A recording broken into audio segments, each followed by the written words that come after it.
பொதுவாக இது போன்ற ஒரு நிகழ்வுகள் நடைபெறும் பொழுது இந்த நிகழ்வுகள் சார்பாக நம்முடைய உயர் அதிகாரிகள் மூலமாக குறிப்பாக நம்முடைய இயக்குநர் தலைமையில் ஒரு என்கொயரி போடுறது நம்ம வழக்கம். நம்ம அந்த என்கொயரி மூலமாக இமீடியட்டாக அதற்கு காரணமானவர் யார் என்பது, ஏன்னா எழுத்துப்பூர்வமாக நடந்தது என்ன என்பதை முழுமையாக நாங்கள் தெரிந்து கொண்டு வித்தின் 3 to 4 டேஸ்க்குள்ளார காரணகர்த்தாவாக இருப்பது யாராக இருந்தாலும் எந்த தயவுதாட்சியும் இல்லாமல் அவர்கள் மீது முழுமையான நடவடிக்கை துறை ரீதியாக அது நாங்கள் நடக்கப் போகிறது. அதனால்தான் இன்றைக்கு எந்த இடத்துல எங்களுடைய பிள்ளைகளுக்கு தவறான கருத்துக்கள் பதியப்பட்டிருக்கின்றதோ அதே இடத்தில் நாங்கள் முற்போக்கு சிந்தனையை கொண்டு நம்முடைய ஒரு தலைமை ஆசிரியராக 30 ஆண்டு காலம் பணியாற்றியவரை கொண்டு நம்முடைய பிள்ளைகளுக்கு எது தேவை என்பதை எடுத்து சொல்லுகின்ற விதமாக இன்றைக்கு கல்வி மட்டுமே சமத்துவ வளர்ச்சியை மிகப்பெரிய ஆயுதம் என்கின்ற இந்த கருத்தை நாங்கள் வைத்திருக்கின்றோம். இது ஒரு புறம். தவறுக்கு யாரு காரணமாக இருந்தாலும் சரி, ஏற்கனவே தெரியும் கடந்த காலங்களிலே நடந்த பிரச்சனைகள், குறிப்பாக இந்த ஒரு சில பத்திரிகைகளை வாங்குகிறார்கள் என்கின்ற பிரச்சனை வந்தபோது உடனடியாக அதற்கான துறை ரீதியாக அவங்க ஆக்ஷன் எடுத்தோம். இந்த சிஓ யார் காரணமோ இமீடியட்டா அதுக்கு ஆக்ஷன் எடுத்தோம். தவறு என்பது அவங்க தெரிஞ்சு செய்யறாங்க தெரியாம செய்யறாங்க கிடையாது. அதுக்கான இம்பாக்ட் சமுதாயத்திலையும் பிள்ளைகள் மேலேயும் விழுதும்போது அதுக்கு காரணகர்த்தா யாராக இருந்தாலும் சரி அவர்கள் மீது உரிய நடவடிக்கை எடுக்கப்படும். இந்த நிகழ்வும் அது போன்ற நிகழ்வு தான். நீங்கள் சொன்னது போல, சங்கர் சொன்னது போல வித்தின் 3 to 4 டேஸ்ல அந்த உரிய நடவடிக்கை கண்டிப்பாக அவர்கள் மீது நீங்க சொல்ற மாதிரி எடுத்தோம் இல்லாம யார் தவறு செய்திருக்கார்கள், அடிப்படை காரணம் இந்த நிகழ்வுக்கு யார் அதுக்கு பொறுப்பாக இருந்தாலும் உணர்ந்து உடனடியாக அவர்கள் மீது உரிய தண்டனை கண்டிப்பாக வழங்கப்படும். அதான் இப்ப நீங்க சொல்ற மாதிரிதான் இதை தீவிர விசாரிக்கும் போதுதான் யார் காரணம், எஸ்எம் புதிதாக உருவாக்கப்பட்ட எஸ்எம்சி மூலமாக காரணமாக, இல்ல இங்க இருக்கின்ற தலைமை ஆசிரியர் மூலமாக காரணமாக, அல்லது எங்களுடைய உயர் அதிகாரியுடைய கவனத்துக்கு கொண்டு சென்றுதான் நாங்கள் செஞ்சோம் அப்படிங்கிற காரணமா என்பதை எழுத்துப்பூர்வமாக பெறப்பட்டு நான் சொன்ன மாதிரி இன்னும் 2 நாள் 3 நாள் பொறுத்துக் கொள்ளுங்கள். அதுக்கான உரிய ஆக்ஷன் கண்டிப்பாக எடுக்கப்படும்.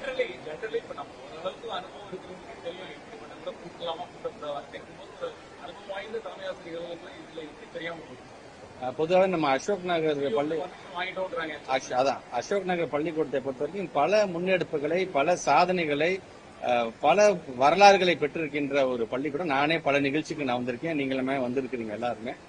அதையும் தாண்டி இப்படிப்பட்ட ஒரு நிகழ்வு நடைபெற்றிருக்கிறது என்பது வேதனைக்குரியது என்பதை சொல்வதை காட்டிலும் இது கண்டிக்கக்கூடியதாக, ஒரு கண்டனத்திற்குரியதாகத்தான் ஒரு அமைச்சராக நான் என்னுடைய கருத்தை பதிவு செய்கின்றேன். இது தவறு யார் செய்தாலும் சரி அதுக்குரிய நடவடிக்கை கண்டிப்பாக எடுக்கப்படும்.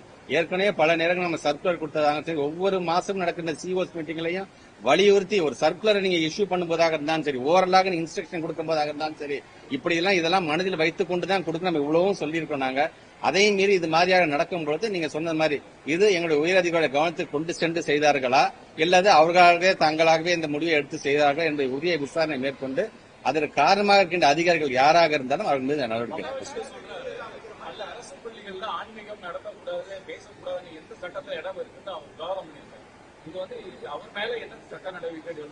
நானும் நம்முடைய ஆசிரியர், தமிழ் ஆசிரியர் சங்கர் சார், அதனால்தான் இன்னைக்கு குறிப்பாக கூட்டிட்டு வந்தது காரணம், ஒரு ஆசிரியர் இனம் என்பது எப்படி இருக்க வேண்டும் என்பதற்கு நம்ம சங்கர் சார் மாதிரி ஆளுங்க அதை நீங்க உதாரணமாக எடுத்துக்கொள்ள வேண்டும். கண் பார்வை இல்லை என்று சொன்னாலும் தன்னுடைய கல்வி அறிவு கொண்டு எப்படி கேள்வி கேட்டாருங்கிறது எனக்கு அவ்வளவு ஒரு பெருமையாக இருக்கின்ற. அதனால்தான் இந்த மேடையில் அவர் ஏற்ற வேண்டும் என்று நான் ஆசைப்பட்டேன். இது நீங்கள் சொன்னது போல அவரிடம் அவர் வாக்குவாதம் செய்திருக்கிறது எல்லாம் நான் அவர்கிட்ட தனிப்பட்ட முறையில் கேட்டிருக்கேன் நான். பட் அவர் அது சார்ந்து அதுக்கான கம்ப்ளைண்ட் கொடுக்கறதும் கொடுக்காது அவருடைய விஷயம், அது அவருடைய இஷ்டம் என்று சொன்னாலும் எங்களை பொறுத்த வரைக்கும் அந்த காணொலியின் மூலமாக பார்த்ததை வைத்துக் கொண்டு கண்டிப்பாக அவர் மீது அந்த மகாவிஷ்ணு என்று சொல்லக்கூடிய அந்த நபர் மீது கண்டிப்பாக உரிய நடவடிக்கை எடுக்க வேண்டும் என்பதுதான் துறை அமைச்சர். ஏன்னா இது ஏன் பிரமிசஸ், ஏன் ஏரியாவுக்கு நீ பேசிட்டு போயிருக்க, என்னோட ஆசிரியரை நீ அவமானப்படுத்திட்டு போயிருக்கிற, அதனால உன்ன நான் அவ்வளவு சீக்கிரம் நான் சும்மா விட மாட்டேன் என்பதை இந்த நேரத்தில் அர்த்தம் திட்டமா தெரிவித்துக் கொள்கிறேன்.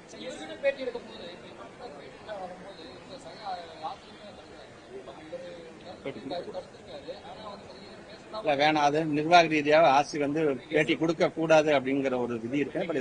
பட் எதுவா இருந்தாலும் நான் அவருடன் அமர்ந்து பேசும்போது கூட நானும் அவருடன் நான் சிலது நீங்க துணிஞ்சு பண்ணுங்க, நாங்க நிக்கிறோம் ஏன்னு சொன்னோம், மறப்போம் மன்னிப்போம் இருப்போங்க அப்படின்னு சொன்னாங்க. பட் அது அவருடைய பெருந்தன்மையை காட்டுகின்றது. ஆனா என்னை பொறுத்த வரைக்கும் எங்க சங்கர் சார் அவன் பேசுனதை என்னால கண்டிப்பா சும்மா விட முடியாது என்பது நான் தெரிவிச்சேன். கண்டிப்பாக அந்த எவிடன்ஸ் நமக்கு தேவை, எவிடன்ஸே இருக்கு, அதுல வீடியோவே இருக்கு. அந்த வீடியோக்கு தகுந்தாற் போல் அவரிடம் நீங்க சொல்ற மாதிரியான ஒரு மிகப்பெரிய ஒரு விசாரணை நடத்தப்பட்டு உரிய நடவடிக்கை அவர் மேல் எடுக்கப்படும் என்பதை நான்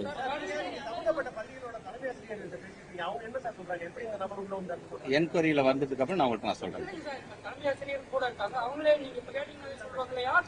உங்களுக்கு முன்னாடி வச்சுட்டு என்கொயரி பண்றது ஒரு நிர்வாகத்தில் கிடையாது. இதுக்கு ஏற்கனவே நம்முடைய அலுவலர் பெருமக்கள் தலைமையில இயக்குநர் தலைமையில ஏற்கனவே சொன்ன மாதிரி ஒரு விசாரணை நாங்க இது ஒரு நிர்வாக ரீதியாக எடுக்கக்கூடிய ப்ரொசீஜர் தான். ஆனால் அந்த ப்ரொசீஜர் காலம்லாம் தாழ்த்த மாட்டாங்க. நான் உங்களுக்கு சொன்னது 3 நாள் நான் சொல்லியிருக்கேன். அந்த 3 நாள்ல உரிய நடவடிக்கை யாராக இருந்தாலும் எடுக்கப்படும்.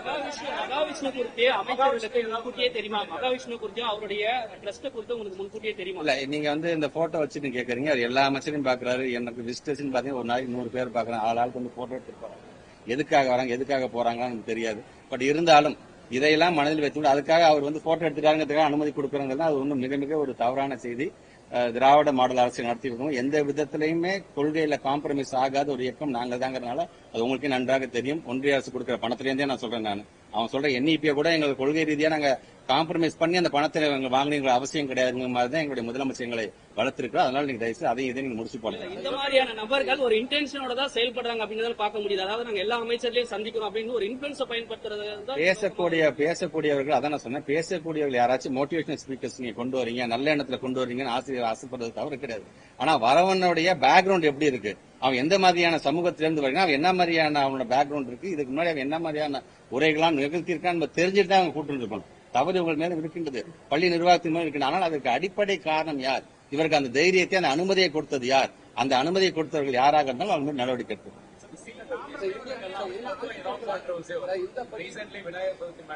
திருச்சி, பெரம்பலூர், புதுக்கோட்டை இதோட ஒரு முறைப்படுத்தாத நிலையில கேப் வருது.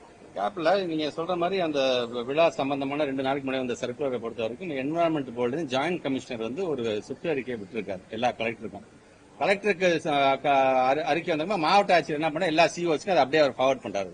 இவங்க வந்ததுக்கு அப்புறம் அதை அப்படியே எல்லாத்துக்கும் ஒரு இன்ஸ்ட்ரக்ஷன் கொடுக்குறாங்க. இது யாரு கரைக்க போறாங்களோ அவங்களுக்கு கொடுக்க வேண்டிய இன்ஸ்ட்ரக்ஷன். இதுக்கும் எங்களை பள்ளி பிள்ளைங்களுக்கு சம்பந்தமே கிடையாது. ஆனா தேவையில்லாத இந்த விஷயம்லாம் வந்ததுக்கு உடனடியாக அந்த என்விரான்மெண்ட் ஜாயிண்ட் கமிஷன் மீது உடனே சீஃப் செக்ரட்டரி சொல்லி உடனே நீங்க ஆக்ஷன் எடுக்கணுங்க. இவர் தவறுதலான காட்டக்கூடிய அந்த வழிகாட்டுதல் மூலமா எங்களுடைய பள்ளி பிள்ளைங்களுக்கும் இது போன்ற தவறுதலான ஒரு சர்க்குலர் வந்து COs வழங்குறாங்கன்னு சொல்லி அதுக்கான ஆக்ஷன் நம்ம எடுத்திருக்கோம்.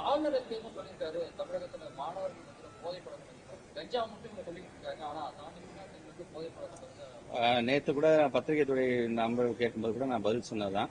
நம்முடைய மாண்பு தமிழ்நாட்டு முதலமைச்சர் வந்திருப்போ எத்தனை லட்சம் சொத்துக்களை முடக்கி இருக்கிறார். இது போன்ற விஷயங்கள் ஈடுபடக்கூடியவர்களுடைய சொத்துக்கள் முடக்கப்பட்டிருக்கின்றது. எத்தனை லட்சம் வழக்குகள் அவர்கள் மீது பாயப்பட்டிருக்கு என்று இரும்பு கரம் கொண்டு ஒவ்வொரு நாளும் இன்னைக்கு அதை அடுக்கிக் கொண்டுதான் இருக்கின்றார். பட் ஆனா அதையும் மீறி நீங்க சொல்றது பாத்தீங்கன்னா ஒருத்தர் கருத்து சொல்லியிருக்காரு. அவர் அந்த கருத்து மட்டுமா சொல்லியிருக்காரு, நம்முடைய பாடத்திட்டத்தை பத்தியும் கருத்து சொல்றாரு, நம்மளுடைய சிஸ்டத்தை பத்தியும் கருத்து சொல்றாரு, எஜுகேஷன் சிஸ்டத்தை பத்தி அவர் இதுக்கான ஒரு வேலையை தொடர்ந்து செய்து கொண்டிருக்காரு தான் அதை பார்க்கிறோம்.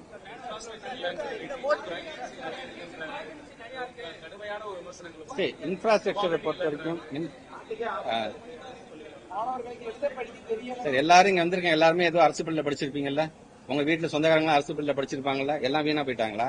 அரசு பள்ளியை குறை சொல்வது யாராக இருந்தாலும் ஒரு பள்ளிக்கல்வித்துறை அமைச்சராக கண்டிப்பாக நான் என்னுடைய கண்டனத்தை நான் கண்டிப்பா தெரிவிச்சுக்கிறேன். இது தயவு செய்து திருப்பி சொல்றேன். நீங்க மாநில பாடத்திட்டத்தையும் எங்களுடைய அரசு பள்ளியோட பிள்ளைங்களை பத்தி எங்களுடைய பாடத்திட்டத்தை பத்தியும் சொல்வது என்பது எங்களுடைய ஆசிரியர் பெருமக்களையும் எங்களுடைய மாணவ செல்வம் எங்களை அவமானப்படுத்துவதற்கு சமம். இன்னைக்கு எவ்வளவு பேர் நீங்க ISRO இருக்கின்ற டைரக்டர்ஸ்ல சரி, மயில்சாமி ஐயாவா இருந்தாலும் சரி, இப்படி ஒவ்வொருத்தரும் பாத்தீங்கன்னா எல்லாருமே நேற்று நான் பேசும்போது சொன்னேன், 40வது சீஃப் ஜஸ்டிஸா நான் இருக்கிறேன்னு ஒருத்தர் சொல்றாரு. இருக்கிறேன் என்று சொன்னா நானும் அரசு பள்ளியில் படித்து வந்தவன் சொல்லும்போது இதெல்லாம் எங்களுக்கான பெருமை. இன்னைக்கு என்ன பொறுத்தவரைக்கும் ஏன் பத்திரிகை துறை ஊடகத்துறை சார்ந்திருக்க நண்பர்கள் வாயிலாக கேட்கிறேன். நான் எல்லா ஆசிரியர் பெருமக்களும் சரி, ஒவ்வொரு பள்ளிக்கூடத்திலிருந்து நம்முடைய பிள்ளைகள் என்னென்ன சாதனைகள் செய்திருக்கின்றார்கள், எந்தெந்த இடத்துல இன்னைக்கு உயர் பதவியில் இருக்கிறார்கள், யார் யாரும் ரிட்டையர்டான டீச்சர்ஸ் இருந்தாலும் பரவாயில்ல, உங்களுடைய பதிவுகளை நீங்க கொடுங்க. அப்பதான் அரசு பள்ளிங்கிறது என்ன செஞ்சிருக்கு, தமிழ்நாட்டில் நாம் எப்படி முன்னேறி கொண்டிருக்கிறோம் என்பதை இந்த மாதிரி கருத்துக்களை யார் வைக்கிறார்களோ, துறை சார்ந்து நாங்க வச்சா கூட நீங்க அரசியல் நீங்க சொல்றீங்க, அதெல்லாம் கடந்து ஒவ்வொரு ஆசிரியர் பெருமக்களுடைய வேண்டுகோளாக நீங்க உங்களுடைய பதிவுகளை நீங்க கொண்டு வாங்க. நீங்க பதிவுகளை கொண்டு வரும்போது தான் ஒட்டுமொத்தமாக நம்முடைய மக்களுக்கு, பொதுமக்களுக்கும் இன்னும் நம் மீது ஒரு நம்பிக்கை வரும். இது போன்ற கருத்துக்களை வைப்பவர் யாராக இருந்தாலும் அவர்களுக்கு பதிலடியாக இருக்கும் தெரிவிக்கும்.